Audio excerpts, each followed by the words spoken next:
Hello, all you beautiful people out there. I hope you have had or are having a fantastic day. If you're around here, welcome. My name is Salim, the teenager who talks about teenage stuff because there simply isn't enough of it on the internet. Guys, if you are new around here, I'd appreciate it so much if you hit that subscribe button, hit that like button. The support has been absolutely incredible recently. We hit 300 subscribers a few days ago. Crazy, you guys. Thank you so much for that. And to all my students out there, happy spring break. If you are on your spring break around the world, let me know in the comments down below. I've got 2 weeks to kind of gather back my mental sanity and then go back at it again for another term. But that's a problem that I need to deal with 2 weeks down the line. With spring break comes the end of my second term in the IB, and I thought, well, this might be worth making into a series because, you know, there's a lot of things that happen throughout the IB that happen at different times, and, you know, it's probably good to keep you guys up to date with it. For any of those who are going into the IB, for those of you who are already in the IB, just get another student's perspective, you know, see how it's working around the world. Yeah, a lot has changed, especially in the second term. So I did a video a couple months back where it was like the first term, the IB done, yeah. Well, if only I knew the bullcrap that was about to come my way in term two. Yeah, you see why I need to make multiple videos, why I need to make this a series?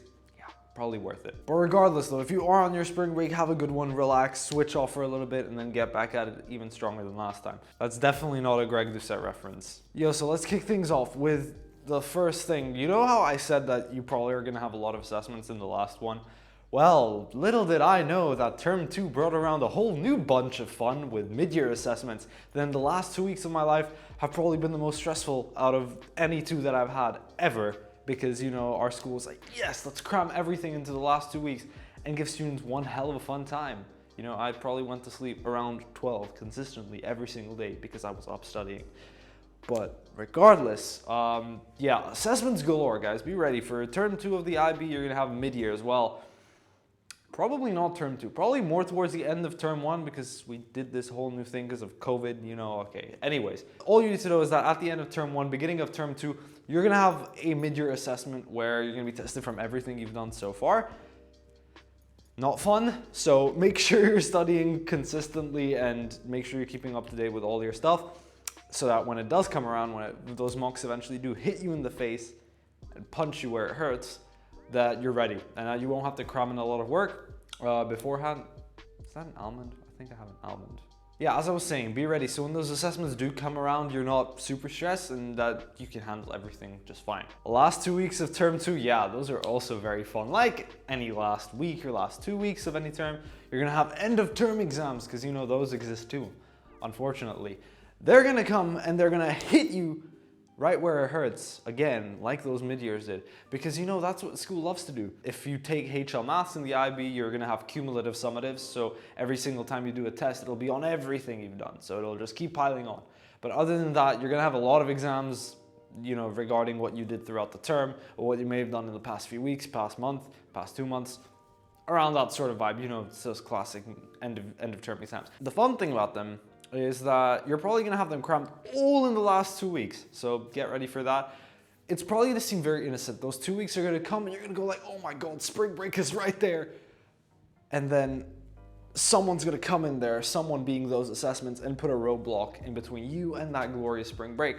So make sure you're ready for that and just power through those last 2 weeks. Don't worry, make sure you're on top of your things.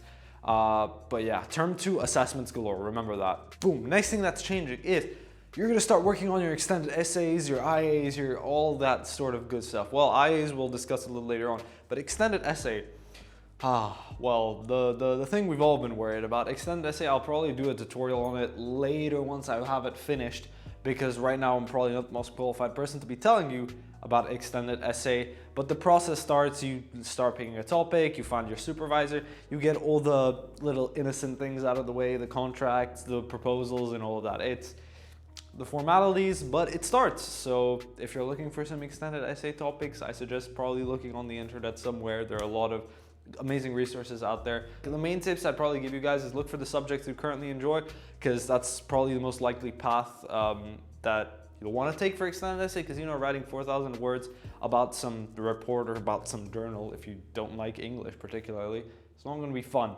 So pick something that you enjoy right now and it'll make the process a lot easier. But yeah, so extended essay starts, IAs start. IAs, well, we're starting them into term 3, but start thinking about IAs. IAs, for those of you who don't know, are internal assessments. Internal assessments, so for English, it's an oral. It's a 15-minute like speaking sort of assessment. Same thing for languages. And then for your sciences, it's going to be an experiment. For humanities, it's probably like a report. So I already have my first economics IA done. So yeah, it's you know, it's IB stuff that you need to start worrying about soon.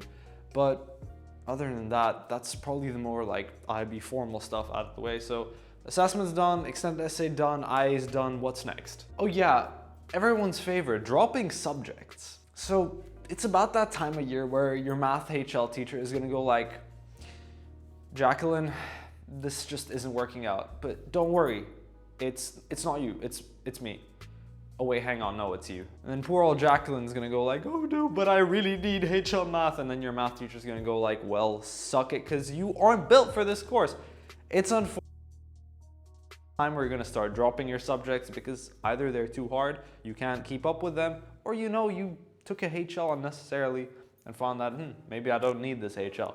So yeah, this is about the time where your subject shifts and your drops and everything is gonna come to an end. Make sure you make those decisions early on at the beginning so you don't find yourself having to catch up with different subjects later down the line. It's the hard truth and you have to hear it. If I'm not gonna tell it to you, then well, better hear it from me than your teacher when she's booting you out the class. So speaking of dropping subjects, one of the reasons you might drop a subject is if you took a HL for absolutely no apparent reason and you find that, crap, I don't have 26 hours in the day to finish everything that I need to. So bye-bye HL. This is where your time management is gonna get tested to the max. Like I'm telling you, term 2, well, I say this now, but watch me in like one of the next update videos, probably like I'm estimating first update video of first update video of DP2, term 1. Yeah, that's when I'm gonna go like, oh yeah, this is where time management really matters. Foreshadowing.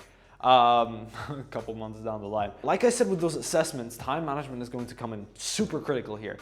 You're gonna have assessments coming left, assessments coming from the right, then you're gonna have projects, then you're gonna have extended essay stuff to do, then you're gonna have IAs, and then you're gonna have CAS and extracurriculars, and it's just, there's a lot to do, man. So make sure your time management's on point, dialed in. You have some sort of plan, you have some sort of to-do list, and you're following that to-do list, because if you're not, then you're gonna be screwed over like 8 million times. So make sure you have some form of organizational system, some form of time management system, because term 2 is gonna put that to the test, my guy. One of the things that will, however, help you with your time management and making sure you ace those mid-years and those end of year exams, those end of term 2 exams, is looking over your notes daily. Don't make the same mistake that 99.9 to the power of infinity % students have made and leave all the cramming and studying to the end. I'm not gonna pretend like I don't do that too, because I do. Sometimes you gotta do what you gotta do. But look over your notes daily. The reason why I find that it's not as much of a problem for me cramming it all at the end is the way that you work in class. So unless you have a teacher where they're like, oh my God, take notes now, here. That probably won't happen in the IB. Your teacher is never gonna go like, oh yeah, make sure you have notes on that, make sure you have notes on this. That's never gonna happen because you're a grown-ass person and you need to take hold of your life and take actual responsibility and make your own goddamn notes, do your own goddamn work. So when you're in class, listen to what the teacher is saying, because sometimes they give in pieces of information that you won't find in notes and it's invaluable. So for me personally, the way I work, this is a tip, take this away. Listen in class, make notes at home. I'm gonna say it again, listen in class, make notes at home. That's how it works for me. That's how I know it works for a lot of other classmates that I have. It is an effective technique because you're essentially going over the same content twice, and instead of, you know, finishing out that last level or playing that extra Fortnite game, then make some notes. Trust me, it'll be worth it in the long run, believe me. And if you're looking for some notes to take down notes from, I'll put a couple links in the description. Salim, remember to do this when you're uploading the video, please. I'll put a couple links down in the description to some bio notes. I have a pretty good website for chem notes. Although my chem teacher is kind of a goat when it comes to notes. But yeah, whatever I find, I'll put down in the description so you guys have access to some notes, which you can take down your own notes from. Interesting. My last little tip, or the last little change that happens in term 2, or not really change, but you get the gist. Save your burnout until the end. What I mean by this is that your mental sanity over the term, it's kind of like an inversely related function. It starts pretty high, and then as time on the x-axis progresses, your mental sanity decreases. Yes, great analogy, Salim. But it's true. So save all you have, save everything you have in the tank, that last little bit of capacity to the very end, because you'll need it for those tests, you'll need it for those deadlines. Believe me, have a little bit of, freedom here, there throughout the term. And when it comes to the very end, then give it everything you got, because then you've got a spring break where you can, change that inversely related function, do some complex math and flip it into a directly proportional function or a positive correlated function. Yeah, okay, math analogy, Salim, just stop. Anyways, you get the gist. Save your burnout till the end. Okay, I'm gonna cut this video here because I've been talking for way too long already. Guys, I hope you have an amazing spring break. If you are a student out there or have had a spring break, I know a couple places in Europe have it a little earlier or a little later. But anyways, regardless, have a fantastic spring break, all you students out there. If you aren't a student, have an amazing day. Have an amazing week to come. I hope you had an amazing weekend. I hope you just had a fantastic period of time over the past couple weeks. Yeah, anyway, guys. Have a good one. Remember to like, remember to hit that subscribe button. We're growing slowly but surely, 300 subscribers. When I first started this all the way back, seemed like a crazy impossible goal, but look at this, we're here. So it's crazy. It's totally not my iPad video pulling out everything. Okay, we're gonna cut it there. Have a good one, guys, and I'll see all of you later.